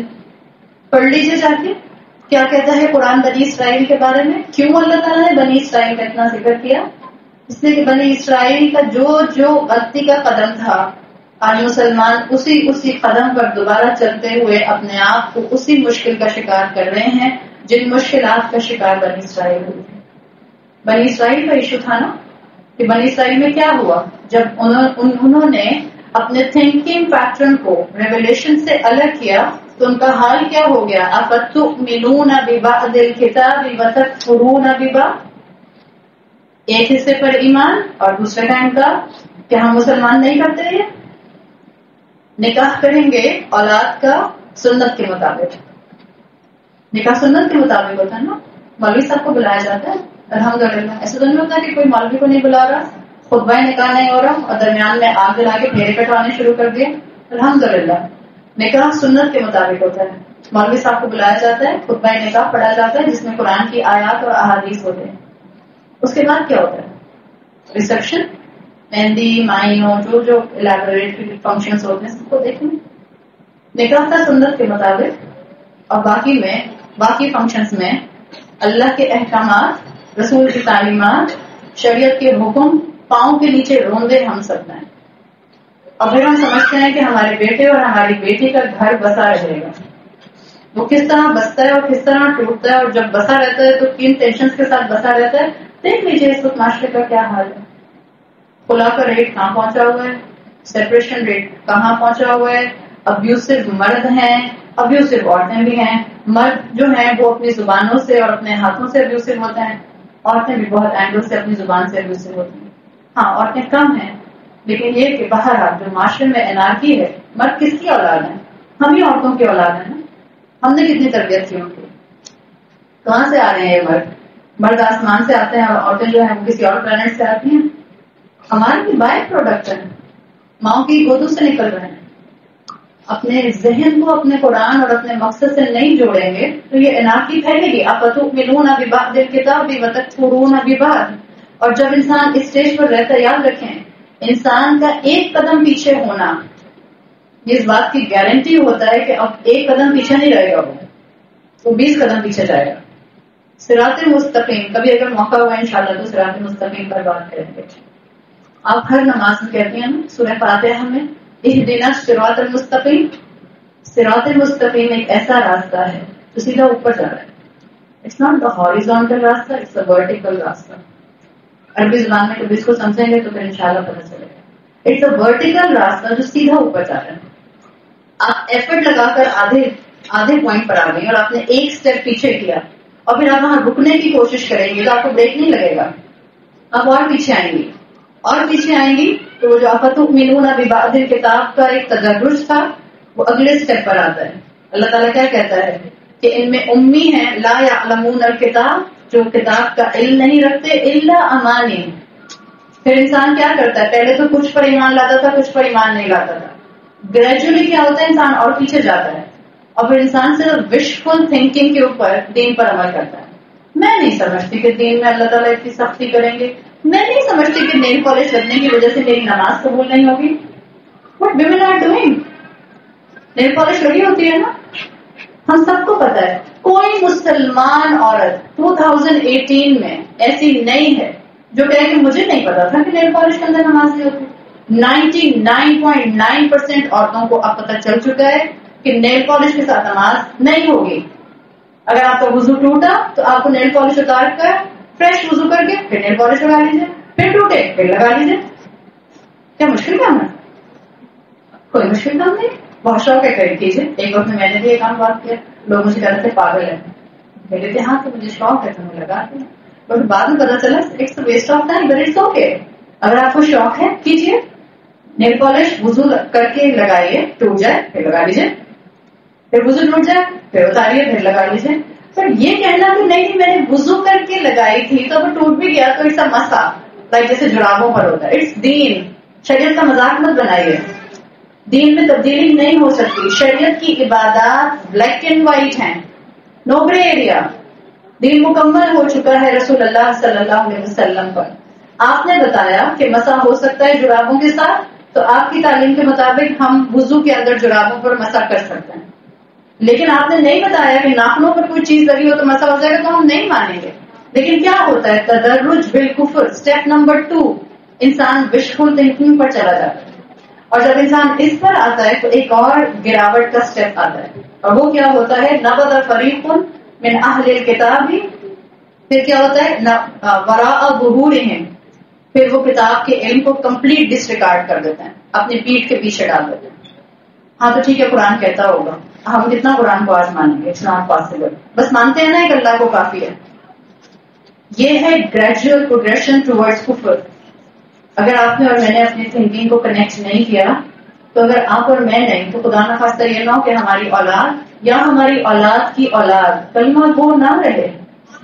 یا اگر نہیں بھی تو اگر آپ نے ایک تصویر دیکھی ہے تو ابھی معاشرے کی دیکھ لیجیے, مسجدیں بھری ہوئی ہیں لیکن اسلام کو ڈیپینڈ کرنے والے لوگ کتنے ہیں, عمل کرنے والے لوگ کتنے ہیں, قرآن کے مطابق عمل کو بدلنے والے کتنے ہیں, سٹینڈ لینے والے کتنے ہیں, قرآن پر وقت لگانے والے کتنے ہیں. ہم سوچتے ہیں, ہم بھی گم ہوتے ہیں اپنی سوچوں میں, لیکن ہماری سوچیں اور ہمارے گم ہونے کا انداز ہمارے موبائل فونز ہوتے ہیں, ہمارے بچوں کے گیمز ہوتے ہیں, ان کے سیزنز پر سیزنز ہوتے ہیں, ان کے ڈرامہ, عورتوں کے ڈرامہ ہوتے ہیں یا عورتوں کے مارننگ شوز ہوتے ہیں. مجھے نہیں پتا آپ میں سے کتنی عورتیں مارننگ شوز دیکھتے ہیں, مگر اپنے وقت کو اس طرح ضائع مت کیجیے.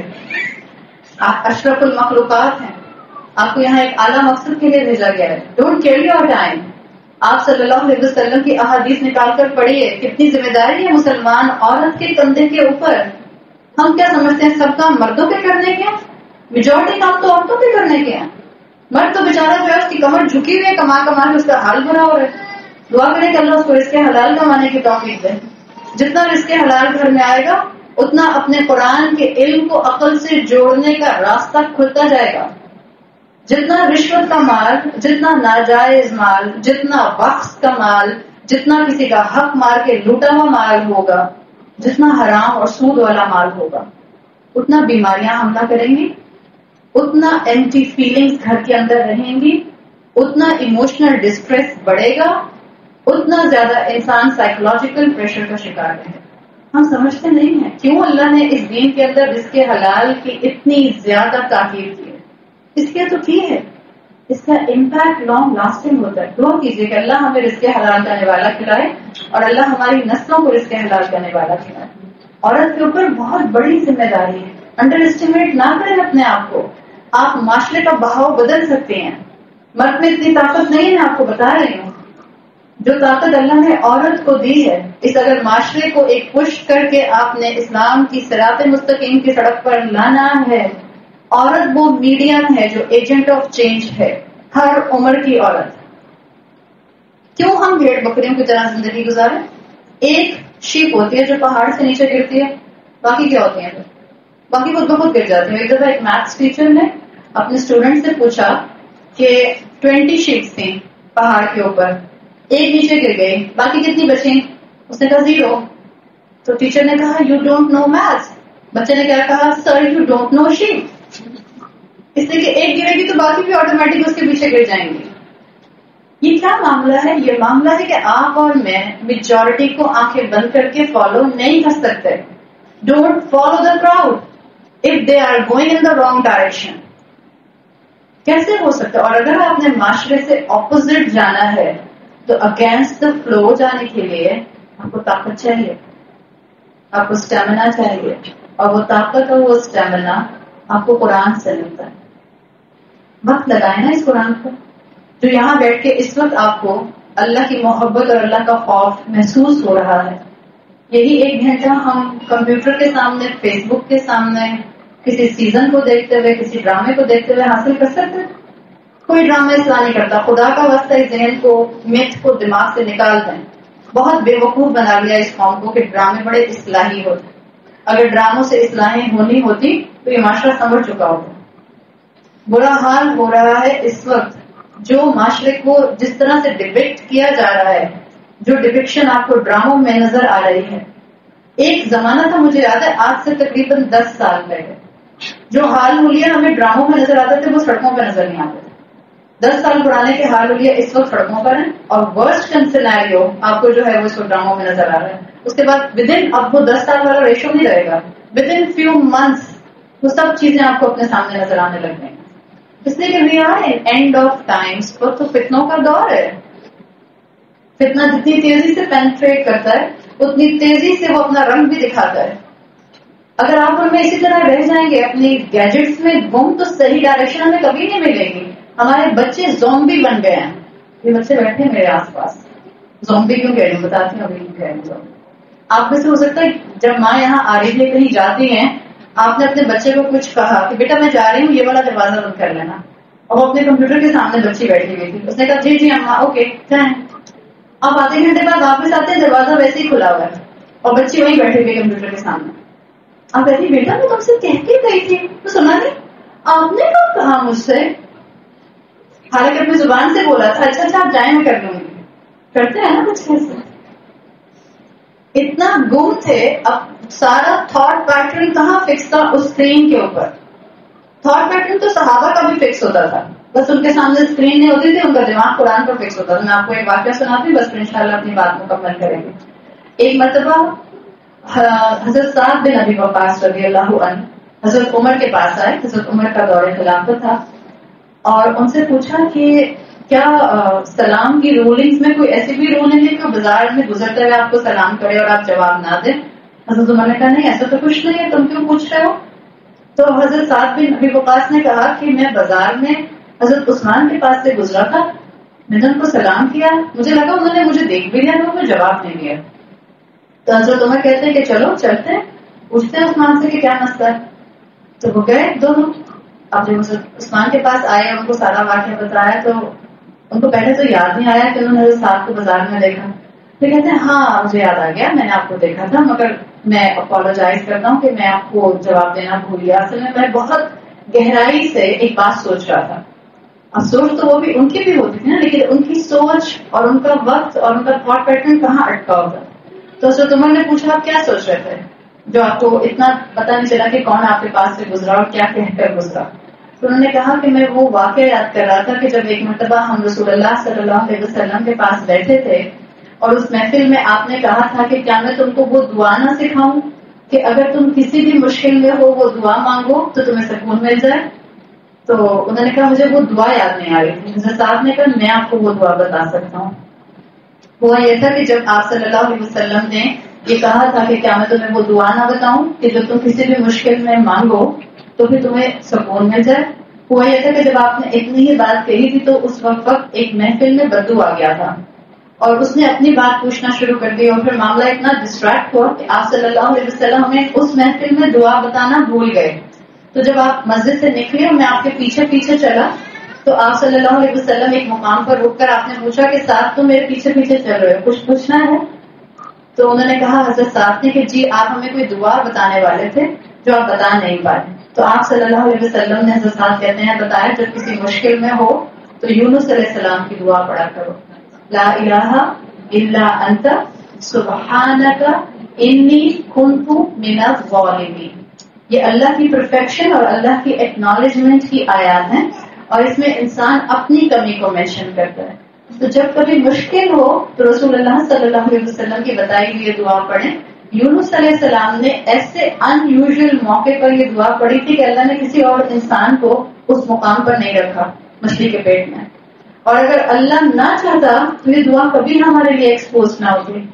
اللہ تعالیٰ نے قرآن میں رسول اللہ صلی اللہ علیہ وسلم کے ذریعے یونس علیہ السلام کی اس دعا کو ایکسپوز کیا. کیوں؟ اس لیے کہ اللہ چاہتا ہے کہ اللہ کے بندے جو قرآن کو پڑھیں وہ سوچ سمجھ کے اپنی زندگی کے مقصد کو ڈسائفر کریں. آپ اور میں جانور نہیں ہیں، پرندے بھی نہیں ہیں، کیڑے مکوڑے بھی نہیں ہیں، اشرف المخلوقات کے اندر ہیں. جنت کس کے لیے بنی ہے؟ آپ کیوں میرے لیے. آپ صلی اللہ علیہ وسلم کی حدیث کا مفہوم آتا ہے کہ آدھی سے زیادہ پاپولیشن جنت کی میری امت ہوگی.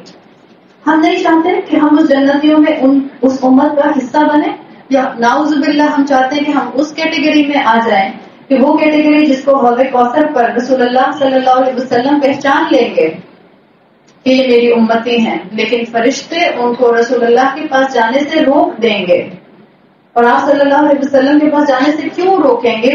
اس لیے کہ فرشتے بتائیں گے کہ یا رسول اللہ آپ کو نہیں معلوم کہ آپ کے پیچھے انہوں نے دین میں کیا کیا نئی چیزیں ایجاد کری.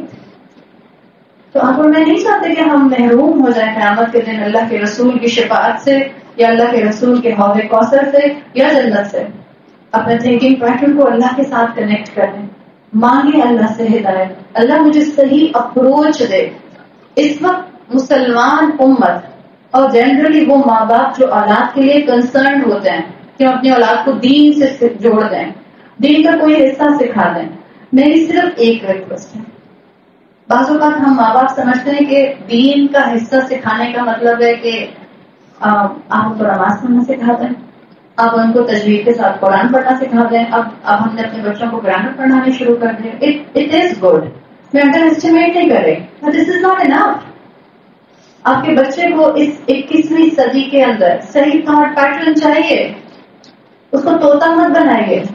آپ صلی اللہ علیہ وسلم کی حدیث کا مفہوم آتا ہے, حضرت حذیفہ رضی اللہ عنہ کہتے ہیں آپ کنسرنڈ ہوتے تھے فار اینڈ آف ٹائمز. آپ کہتے تھے قیامت کے قریب مجھے اس بات کا ڈر نہیں ہے کہ میری امت میں حفاظ نہیں ہوں گے. ایک سے ایک قرآن پڑھنے والا موجود ہے اس وقت. خوب قرآن کی پڑھانے کی تجوید کی کلاسز ہوتی ہیں, خوب ہم قرآن کو اینالائز کرنا سیکھ گئے. الحمدللہ اسم کیا ہے, فعل کیا ہے, فعل کا کون سی کیٹیگری ہے, سب آ گیا ہمیں. آپ نے کہا مجھے ڈر ہے اس بات کا کہ آخر وقت میں حفاظ ہوں گے, لیکن لیک آف انڈرسٹینڈنگ کی وجہ سے ایک مسلمان اپنے دوسرے مسلمان پڑوسی پر تلوار لے کر کھڑا ہو جائے گا اور کہے گا کہ یہ کافر ہے. کفر کے فتوے لگ رہے ہیں نا دوسرے کے اوپر, سیکٹ بنتے جا رہے ہیں نا, اور ہر سیکٹ دوسرے سیکٹ کو غلط قرار دینے میں لگا ہوا ہے. ایسے میں آپ کا اور میرا کام کیا ہے؟ تھامے اللہ کی رسی, مت کنفیوز ہو. آپ صلی اللہ علیہ وسلم کی واضح تعلیمات موجود ہیں کہ میری امت جو ہے, یہود جو ہیں وہ 71 فرقوں میں اور نصارہ 72 فرقوں میں بٹ گئے. مسلمان بھی جو ہیں وہ اسی طرح سے بٹ جائیں گے. لیکن آپ نے جب صحابہ کو بتایا, انہوں نے پوچھا کہ کون سا نجات پانے والا ہوگا, آپ نے کہا ما انا علیہ و اصحابی, جو میرے اور میرے اصحاب کے راستے پر ہوگا. There is no point of confusion. آگے بڑھیے, اس قرآن کو اپنے لیے سورس آف امبیرسمنٹ مت بنائیے, نہ دنیا میں نہ آخرت میں. جس نے اپنے آپ کو قرآن سننے کے لیے اس دنیا میں تیار نہیں کیا, کیسے ممکن ہے کہ آخرت کی آبشاروں کی, جنت کی آبشاروں کی آوازیں اور جنت کی میوزک کی آوازیں, جنت کے آرکیسٹرا کی آوازیں پھر اس کو نصیب ہو جائے آخرت میں؟ جو آج قرآن سننے کو تیار نہیں ہے, یہ وقت ضائع کرنے کا نہیں ہے. اپنے بچوں کو قرآن پڑھنا سکھائیے, ان کو جوڑیے دعاؤں سے, سکھائیں ان کو دعائیں. پلیز ان کو صحیح تھنکنگ پیٹرن دیجیے, وہ امبیرس مسلم نہ بنے. ایسا نہ ہو کہ یہاں پر تو ان کا حلیہ کچھ اور ہوتا ہے اور ایئرپورٹ پر جا کر ان کا حلیہ بدل جاتا ہے جب وہ امریکن امیگریشن پر جاتے ہیں, جب ویکیشن پر جاتے ہیں. اگر ماں پہ بدل جائے گا تو وہ بچوں سے کیا توقع رکھتے ہیں, کس سے کرتے ہیں؟ کیا کراچی کا اللہ کوئی اور, ٹرکی کا اللہ کوئی اور, انڈونیشیا کا اللہ کوئی اور, جدہ ایئرپورٹ کا کوئی اور, جب اسکول یا کالج یا یونیورسٹی کی فیئرویل پارٹی ہوتی ہے تو اللہ کوئی اور ہوتا ہے. What we are doing, where we are heading, کس سے ڈرتے ہیں؟ ہم کہتے ہیں زبان سے نماز پڑھتے ہیں میں اللہ اکبر, صرف جائے نماز کی چوڑائی تک ہم اللہ اکبر کہتے ہیں. اگر دیکھا جائے تو وہ بھی نہیں ہوتا, اس لیے نماز میں سب یاد آتا ہے. نہیں یاد آتا ہوں تو رب یاد نہیں آتا. ہر بھولی ہوئی بات ہمیں نماز میں یاد آتی ہے. یہ کیسے ٹھیک ہوگا؟ ایک ہی طریقہ ہے, سمپل, گھبرانے کی ضرورت نہیں ہے. قرآن کو وقت دیجیے, قرآن کو سمجھیے. جو قرآن کو سمجھنا شروع کرتا ہے قرآن اس کو سمجھنا شروع کرتا ہے. ایک اسکالر کہا کرتے تھے کہ جب میں بہت پریشان ہوتا ہوں میں کہیں سے بھی قرآن کھول لیتا ہوں, پھر چاہے میں صرف بسم اللہ الرحمن الرحیم پڑھوں, مجھے کنٹینٹمنٹ مل جاتی ہے, قناعت مل جاتی ہے, سکون مل جاتا ہے. اللہ کی خاطر اس وقت کو غنیمت جانیں کہ اللہ نے ہمارے کان پر قرآن کو ڈال دیا ہے. اپنے تھاٹ پیٹرن کو, میں مسلمان کیوں ہوں, مجھے نماز کیوں پڑھنی ہوتی ہے, اور اسی کنوکشن کو اپنی اولاد تک فلٹر ڈاؤن کیجیے. جن بچیوں کو بات سمجھ آ جائے وہ اپنے فرینڈس کو یہ بات بتائیں. اگر ہم مضبوط ہونا چاہتے ہیں اور ہم ایک مضبوط معاشرہ بننا چاہتے ہیں, ہم ایک مضبوط امت کا آغاز کرنا چاہتے ہیں, اگر ہم چاہتے ہیں کہ میری ذات سے اسلام کا ریوائول ہو, تو جو علم حاصل کریں اس پر عمل کرنا شروع کر دیں. با اخلاق بنیے اور سوچئے کہ اللہ نے مجھے مسلمان گھرانے میں کیوں پیدا کیا ہے, اللہ مجھے قرآن کیوں سنوا رہا ہے. اللہ تعالیٰ ہمیں سوچنے سمجھنے کی صلاحیت ایسی دے کہ ہم سبمسو انداز میں اس کو شریعت کے پیچھے چلانے والے ہیں. ہم شریعت کے احکامات پر اپنی لاجک لے کر نہ آئیں, بلکہ ہم شریعت کے احکامات پر توأن و کرہن, سمجھ آئے یا نہ سمجھ آئے, عمل کرنے والے ہوں. اللہ تعالیٰ ہماری اولادوں کی حفاظت فرمائے ہر طرح کے فتنوں سے اور آزمائشوں سے. اللہ ہر طرح کی بیماریوں سے ہماری اولادوں کو اور ہمیں محفوظ رکھے. اللہ ہمیں اپنے والدین کا صدقہ جاریہ بنائے اور ہماری اولادوں کو ہمارا صدقہ جاریہ بنائے. اللہ کرے کہ اللہ اس امت کے اندر ریوائول کا آغاز ہم میں سے ہر ایک کہے کہ اللہ میری ذات سے کر. اللہ سے دعا مانگا کرے کہ اللہ آپ نے جتنے لوگوں کو ہدایت دینے کا ارادہ کیا ہے اللہ مجھے ان تک ہدایت پہنچانے کا ذریعہ بنا دے. اللہ تعالیٰ ہم سب کے لیے ایمان کے راستے پر چلنا سوچ سمجھ کے ساتھ کنوکشن والا مسلمان بننا آسان بنا دے. اللہ ہمیں اپنی رضوان جنت الفردوس اور عرش کے سائے کے نیچے ایک بہتر مقام عطا فرمائے. اللہ ہمارا خاتمہ ایمان پر کرے اور اللہ تعالیٰ ہمیں اپنے پیچھے اپنی اولاد کو صدقہ جاریہ کی فارم میں چھوڑ کر جانے کی توفیق عطا فرمائے. بارک اللہ لی ولکم فی القرآن الحکیم ونفعنی وإیاکم بآیاتی وذکر الحکیم. سبحانک اللہم وبحمدک نشہد ان لا الہ الا انت نستغفرک ونتوب الیک. جزاک اللہ خیرا. السلام علیکم ورحمۃ اللہ وبرکاتہ.